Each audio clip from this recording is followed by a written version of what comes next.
Hey guys, it's your boy Chris, and last time on Age of the Geek podcast, we talked about episodes 1 and 2 of the Friendly Neighborhood Spider-Man show on Disney Plus. Very, very good show. This week, we'll be going over episodes 3 and 4. Let's get thwipping.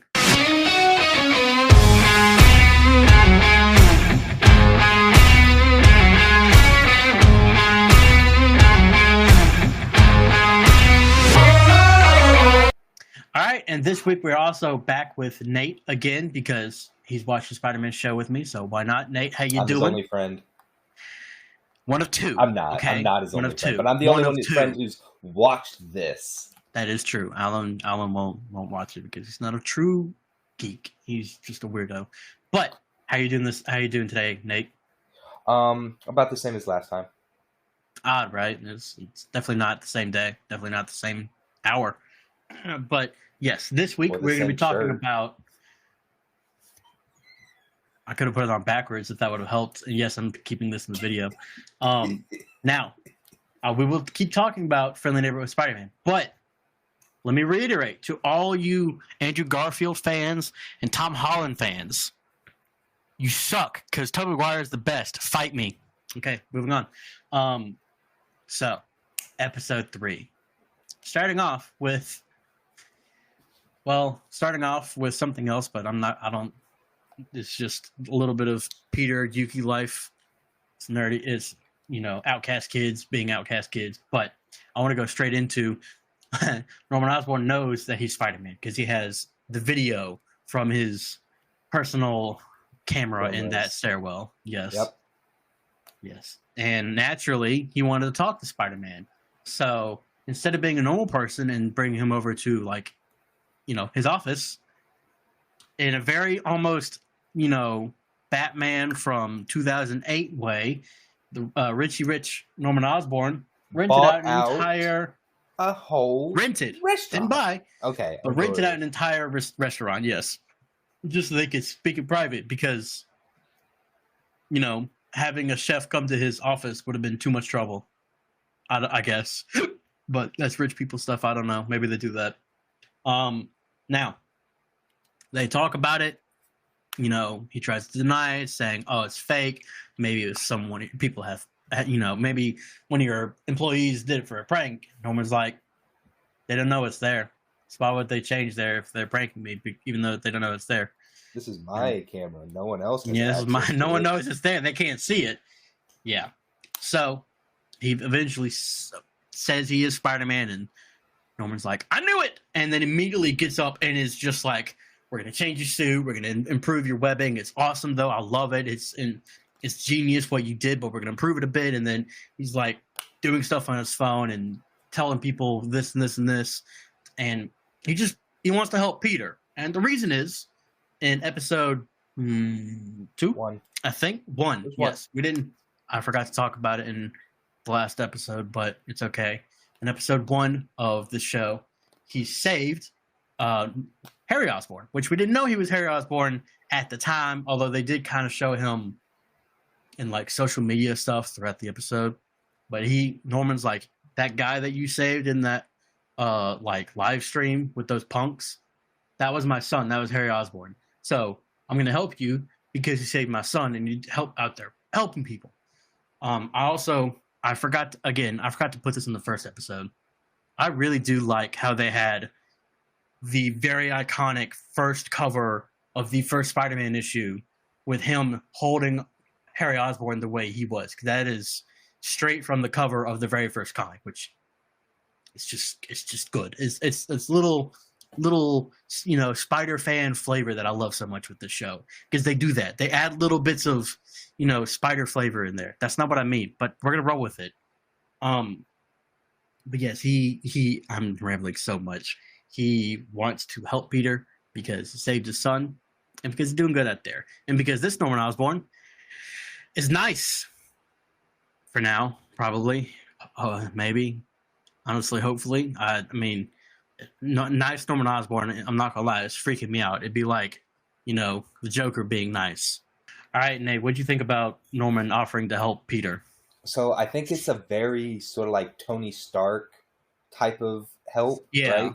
Because he's like, okay, this needs to be improved, right? Didn't take he hasn't so far. Excuse me. You okay? So far, yeah. So far, okay. He hasn't taken any sort of ideas from Peter, what Peter sort of wants, right? He's just throwing out the stuff, right? Like bam, bam, bam, right? He hasn't taken any sort of criticism from Peter or anything like that, right? But at the same time, how can Peter really, when he's getting what he's getting? Because he has an internship there, and he's worried about losing the internship, which is how the episode 2 was going. He thought he was about to be fired. Instead, exactly. Spider-Man. Exactly. He wants to get help because the help has helped him, right? Quick side tangent. Yes. I have forgotten. Have they shown JJJ yet? No. No. If they do add JJJ in, I need them to bring back J.K. Simmons as the voice of JJJ. I'm pretty sure he likes voicing JJJ. I think he does too. Mind you, J.K. Simmons is jacked, right?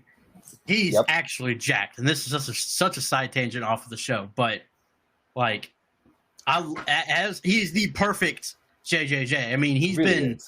He is. Like, they had the, J. Jonah Jameson in the Spider-Man game, Marvel Spider-Man and Spider-Man 2, but they kind of had the voice. The face is a little bit different, but they even brought him back as JJJ and Spider-Man No Way Home and Far From Home and No Way Home, right?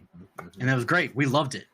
But back to Norman Osborn. Sorry for the side tangent, all y'all. It was needed. It was needed. I need JJJ back, and I need to be J.K. Simmons because his voice is perfect. So, yes. Now, one of the things that Pete did was he's like, I see you want to help me. I appreciate that, but I don't want to get any of y'all at Oscorp in trouble because there's these people I'm taking down are going to try and hurt me and try to kill me. And if they know that you're helping me, they're going to come after you too, and I don't want that. So... the whole with great power must also come with great responsibility. Didn't say it. They might say it soon. I don't think they've said it yet, but he basically said something similar to that of, I want to keep my secret identity and I want to do this on my own because if you help me, eventually someone's going to come after you and I don't want that. So not only does he turn that into help, but he also turns down the internship, which my first thought was, wow, you're going to get paid at some point, I would hope. But Norman, being the nice guy that... I'm sorry, I think I almost hurt myself. Norman being the nice guy that he is, decided to let him stay on the internship. I'm sorry, I had to get that. That took a lot to get out. I know. You're just not used to it. I'm not. I even put down in my notes, Osborn is oddly nice to him. He turns down the internship, but Osborn... being weirdly nice, and it was like, you're a bright, like smart genius kid. Even if you don't want help as Spider-Man, Peter Parker still would be. We still need Peter Parker in Oscorp, so please stay with us. And Pete's like, okay, sure, I'll come back. Then I want to move on to. As I put them down in my notes because I thought it was hilarious, we get the quick little scene with the blonde-headed dude with sunglasses at night and the chick who... oh, the Bonnie and Clyde. You thought the same thing. I'll put them down as Dollar General Bonnie. I'll put them down as Dollar General literally said it in the episode. Did they? I thought it was being Peter original. Said it. No, Spider-Man said, oh, look at this Bonnie and Clyde type thing. I thought it was being original. At least the only original thing I got was Dollar General Bonnie and Clyde, but I'll take it. I mean, you're right, though. They are. They did the whole sequence. They did the whole sequence. They're not even a dollar store Bonnie and Clyde. They're a 99-cent store Bonnie and Clyde. And that's 99 cents back in the 90s when it was actually 99 cents. They like are getting texts from somebody to put the money in a dumpster, in a trash can. Yep. And the girls arguing me like, why? We had the money. We can go do something else. And the guy's like, just trust it. Put the money in there. The trash can gets up because it has mechanical legs and just screws off. And beneath the trash can was the other bag of like a briefcase of money. And the next time we see them, right? Spider-Man gets a notification or something. He finds out that they're like robbing. What were they robbing? Like an ATM or a bank or something? I think it was a bank. No, they were robbing jewelry. That's right. It's been a minute since I've seen the episode, but yeah, getting rings and stuff. I forgot about that. Yeah, and then he shows up and they put on their boots and their glove thingies, kind of like with the sorry. We're just gonna move past that. I like that song, but we're gonna move past that. Keep that in, Travis. And Spider-Man is getting his butt kicked. The blonde dude with the sunglasses at nighttime, because cool guy, I guess, was fast. He had the very, very fast boots. She had stabby hands. He was literally the thrift store Quicksilver. Yes, he was. And she was, dollar store Wolverine, I guess. What's that ninja girl name from Marvel Rivals? Psylocke? Yeah. Yes, Psylocke.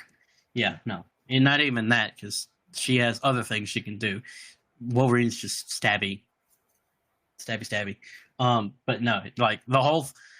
they were working together pretty well, but even Peter at some point noticed it, that they were having to stay away from each other. But he was, like you said, he was getting his butt actually whooped. He was having such a hard time. And then the voice of God, also known as Norman Osborn, pops into his head because he hacked his mask or whatever the receiver was in his mask. And it was like the police scanner radio thing. Yeah, because that's how police scanners work. Sure. Somehow he could talk back. Sure. Whatever.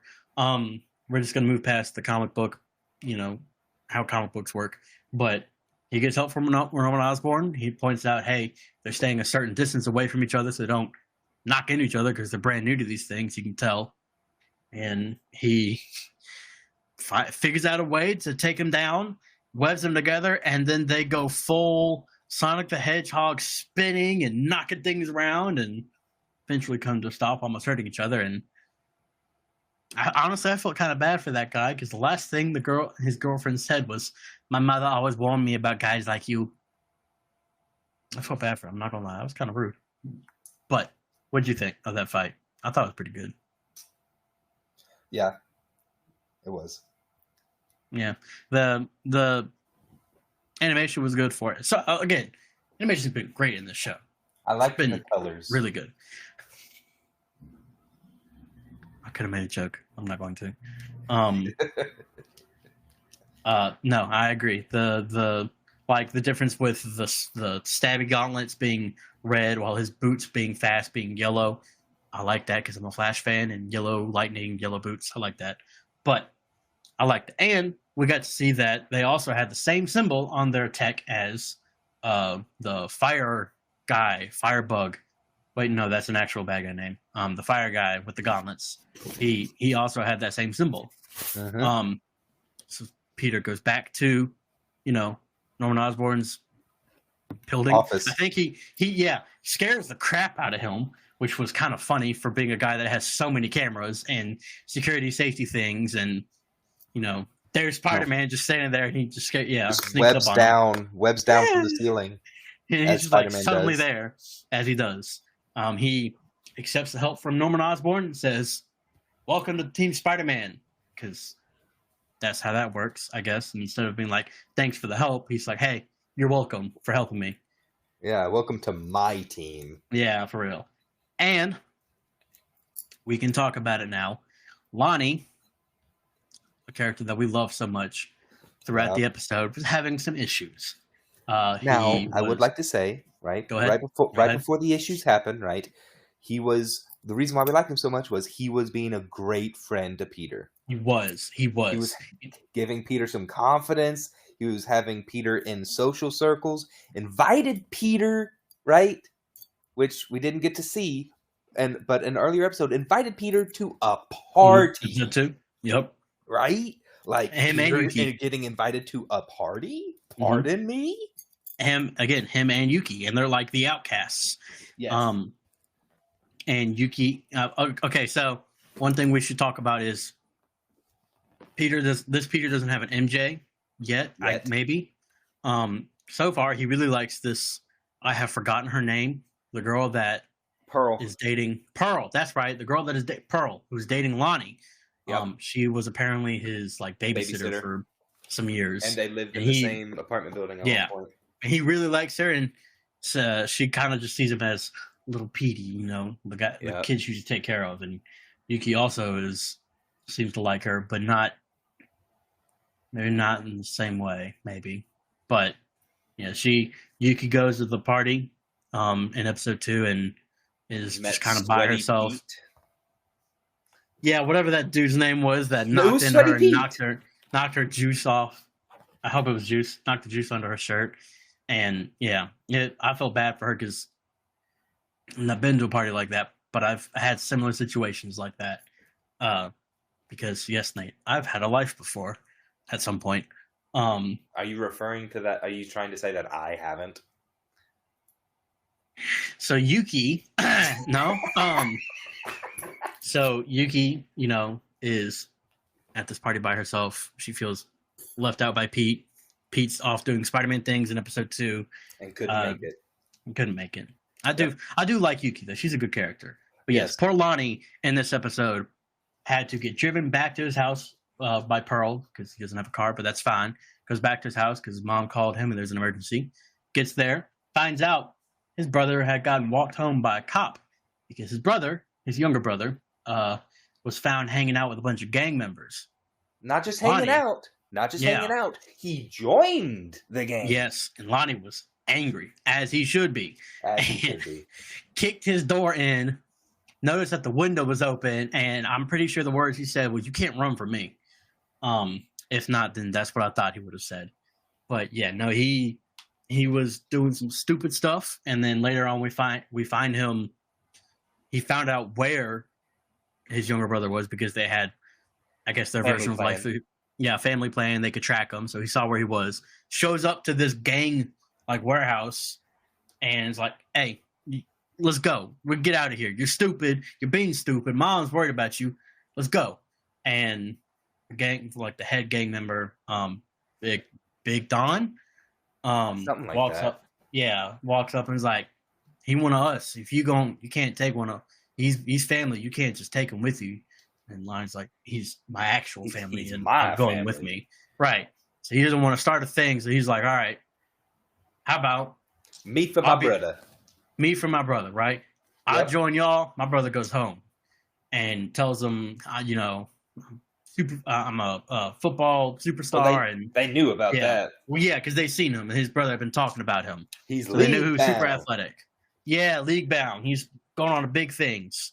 So yeah, because younger brothers, are stupid and make stupid decisions. Yes, hey. Nate, I know you're younger brother. I'm the older brother. Not to you, but no, not to me, baby. Thank God. Shut up. But no, because younger brothers are stupid and make stupid decisions in life, like my brother. The older brother had to swoop in and help him out. And at the end of the episode, had to join a gang. Lonnie, character that we really like, was forced to join a gang. Surely nothing else bad could happen, right? Right. All right. We're gonna move on to episode 4. Episode 4 starts off with Peter walking to Osborn's, office to, I guess, talk with Osborn about Spider-Man stuff, I guess. Well, if you remember, Osborn got Peter out of the internship thing again, right? Because he wanted to talk to him. Yeah, he was in the. He was doing he was trying to talk presentation. About he was doing a presentation. The grouchy, Slouchy. the grouch doctor, Slouchy, was such a hater. Oh my! He wouldn't let him talk. It was annoying. Yes, I get it. But he got called up to the office, and Slouchy thought it was him getting called to the office because he's so important. Not. But yeah, no, Peter's walking up to the office, and who comes out of Norman Osborn's office? But his son Harry. Now, Peter's never met Harry in person, not as Peter, but he has Spider-Man. But Harry says hi. They talked a little bit. They actually seem like pretty good friends at first. Like, they seem to be getting along pretty well, as they have throughout every comic book series, movie, and TV show. They get along very well because they've always been good friends. And I hope, for the neighborhood Spider-Man, Marvel, hey, Disney, don't ruin this one, please. I know he's supposed to be bad at the end. Don't do it, because I like Harry. Don't do it. Harry. We love Harry. This Harry's cool. All right, so he meets Harry, goes into Norman Osborn's office, right? Yep. He puts down into panic mode. They're by themselves, and he shows. It was do not disturb mode. You're right. Do not disturb mode, not panic mode. Yeah. And Peter noticed something on his monitors, right? When he turns the monitor around, we see that it is news reports talking about the Civil War happening in Sokovia? No, wherever that's it happened. Accords. It happened in Germany. Sokovia Accords. That's right, in Germany. They showed like Ant-Man being big, holding on to War Machine, I think. Like, and then everyone around, just like the scene. It's literally the same scene, but without Spider-Man. So, again, like I said in the last episode, it's like they loosely tied in this show to the MCU, but the only difference is Spider-Man's not there. So, I guess that means he didn't get to take Cap's shield, which was a cool moment. And the whole, where are you from, kid? Queens, Brooklyn. I liked that part. They didn't do that. Nope. But whatever. So it is very interesting, though, that they've, it's part of the MCU, but it's on the boundaries outside of it, of everything else that's happening. So I don't know. It's weird, but it's interesting at the same time. It's sort of like a what if. Spider-Man never got recruited by Tony Stark. Yeah, literally the thing that changed everything was, now that I think about it, we never saw how Tom Holland got his powers because they just start off in Civil War with he's already had his powers for a few months now. Yep. And his first suit is very similar. I say very similar. It's slightly similar to the first suit in this show. It's at least with stuff out of the trash can. That too, yes. And the only difference so far has been, besides the suit itself, has been instead of Tony Stark showing up, it was Norman Osborn.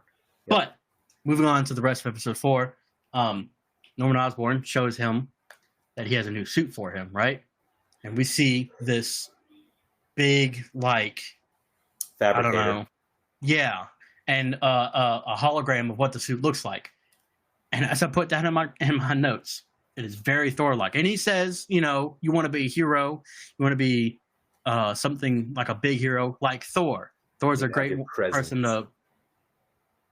yes, and you need to have presence like Thor. So it's very medieval, almost like a Doctor Doom Thor mix. I'm going out of focus. I'm back.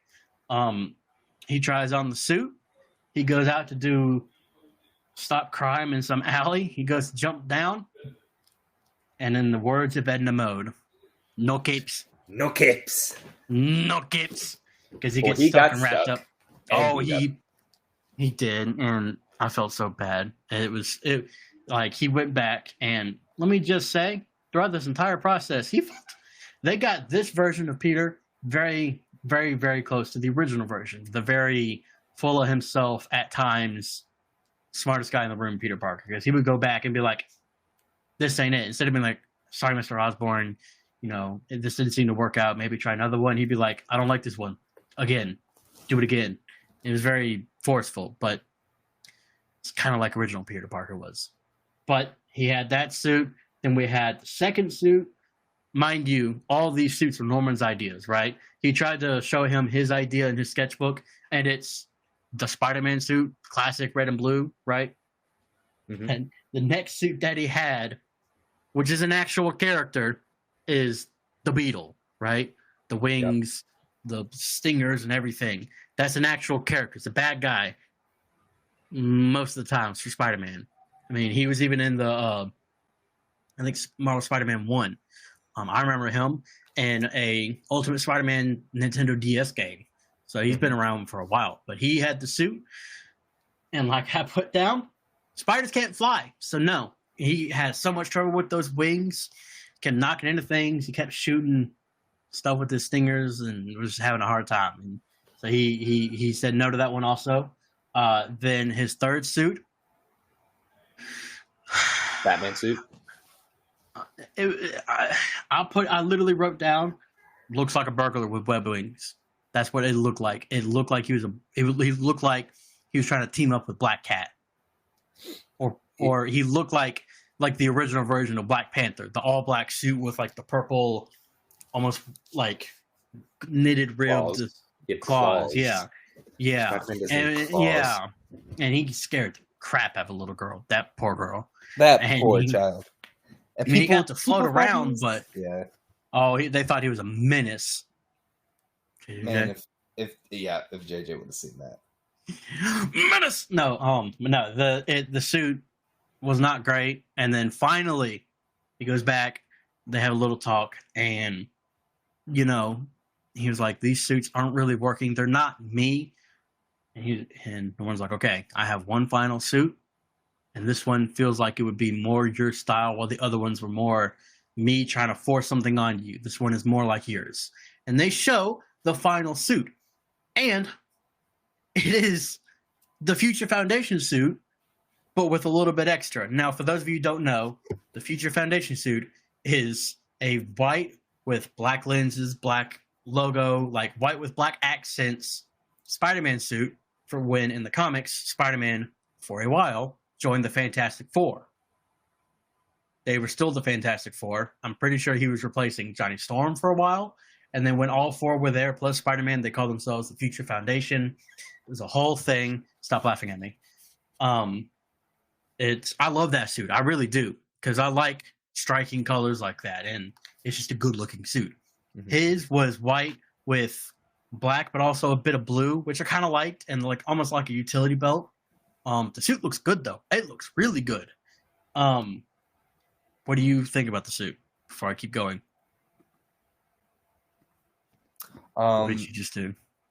Don't worry about it.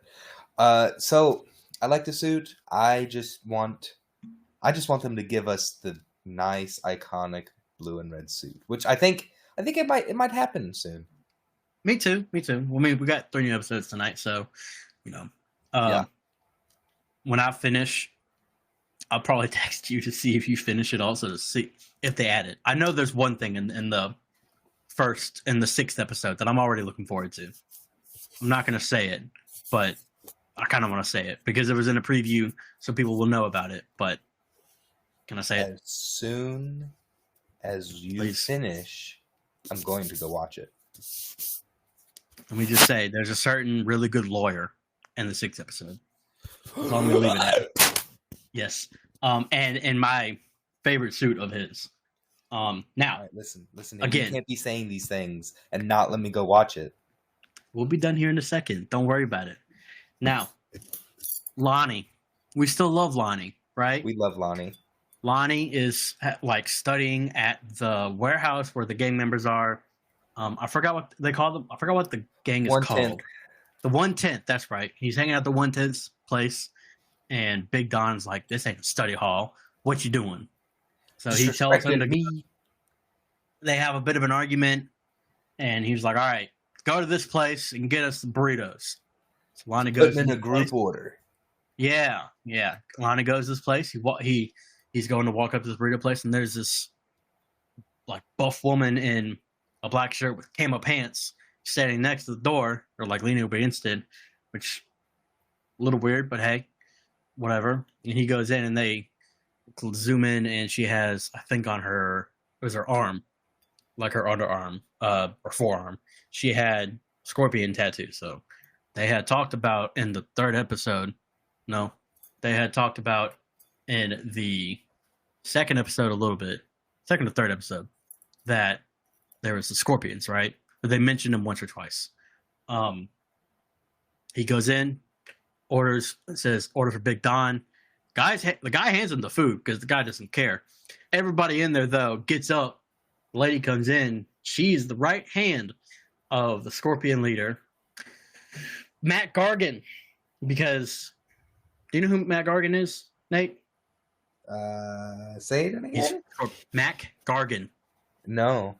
He's Scorpion. He's the original Scorpion because there's been a second one. Yes, he. They actually got him very right in the way they described him in the show. They when Lonnie gets told by this lady, like he's trying to go back. She's gonna let him.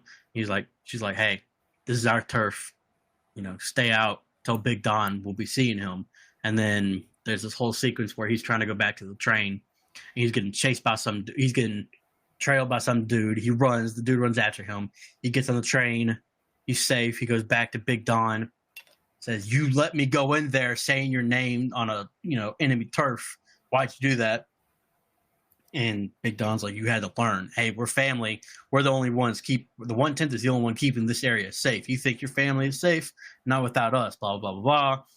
And he's been like, in order to keep your family safe, you need to be with us because the Scorpions Matt Gargan makes me look like Santa Claus because Matt Gargan, and they did such a good job explaining him. It's crazy. Matt Gargan is crazy. They showed the scars on his back, which is a thing from I think he was in the military or something, but he just likes to fight.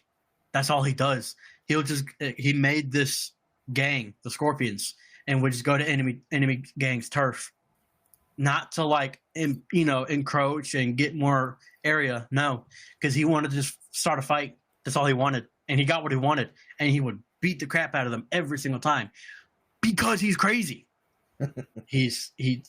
Look, when he becomes Scorpion, we already had the symbiote in the first episode. The one thing that I don't want to see, but at the same time I really do because I also love Venom. It's one of my favorite characters. There is a version of Venom, right? Eddie Brock doesn't have the Venom symbiote. Flash didn't have it anymore. Instead, Matt Gargan had the symbiote. And Matt Gargan as Scorpion had the symbiote. Now, it didn't look like the Scorpion, but it was one of the most unhinged versions of Venom. It was a lot closer to Venom being like Carnage than ever. It was insane. But I want to end this part of the episode with something that we got to see. Peter is trying out the new suit, sees this van that is in a police chase. Inside there's four Russian people, including a giant dude who's the getaway driver. And he looks so familiar. Well, they said his name, and I don't remember his name currently because it's super Russian, but it's the Rhino. Yeah. Well, first of all, his face looks like the Rhino's face. Yes, and it looks like original Rhino, the guy in the suit, not the guy in the mechanized suit, or the guy who turns into weird mutant Rhino thingy. Yeah. But they try to get away. One of the girls, I forgot her name, super buff lady, jeez, hops out, gets away. The other three get captured. With all the money. The other three get captured, and she shows up to this place, and talks to some buyer who has a lot of tech, and she's like, "Hey, I'm here with the money. My other three friends got captured. I want enough tech. Here's the money. I want the tech to get them to get free, right?" The buyer is Otto Octavius, Doc Ock, the one who's been selling all this equipment with the Infinity Loop 8 symbol stuff has been Doc Ock. So it's interesting. The last thing we see, the last thing we see was symbol 2 O's. Oh, that makes so much sense. I actually had not thought about that. That's I had thought about that before, and I almost mentioned it in the last episode, but I didn't want to spoil anything. Yes, it was it. Yeah, no, it. I'm excited to see what they do with Doc Ock. Eventually, we need to have a good Spider-Man show. His design so far is so classic. It's the classic. It is. That's what I think. That's what I like about the show. Everything has been extremely classic, and I love it because it's classic with new at the same time. It's classic Peter Parker with future Foundation suit, and I love that. It's awesome. And Doc Ock looks good also. He looks like, again, the sunglasses inside, because Doc Ock always had to have sunglasses for some reason. He didn't have his arms yet, if I remember correctly. Yet. But he was like the one taking the money and giving out equipment. Did she, because I don't remember, you just watched the episode, did they show in that, at the end of that episode, what equipment she got? Yes. They did, yes. When she was walking out, they showed what it was. It was a helmet with a laser. The unicorn. Yes, it was corny looking. I'm not going to lie. It was super corny looking. It's just a helmet that shoots lasers. That's it. Whatever. They could have done better. I just hope at some point, they do Superior Spider-Man. I will talk about that at some other video because it's a longer rant, and this has been a longer video. So, all right, guys, and that has been episodes 3 and 4 of Friendly Neighborhood Spider-Man. I have really been enjoying the show. Nate, I'm sure you've been enjoying the show, right? I have very much been enjoying the show. Because again, like all the episodes come out on Wednesdays, new episodes every Wednesday. And so far, they've been putting out, since the first 2, every Wednesday is another 3 new episodes. So we already had episode 5. We've already watched it, but we're going to leave that for next week. We're going to talk about episodes 5 and 6, which I'm looking forward to because I saw episode 5, and I have seen the previews for episode 6, which I'm watching tonight, including episodes 7 and 8. But I'm looking forward to it because there's some things coming that I cannot wait to see, including, like I said, a certain character with a suit that I absolutely love. And yes, Nate, I know you want me to wrap it up because you want to go watch it, but suffer. All right. Until next time, guys. Have a good night. Bye.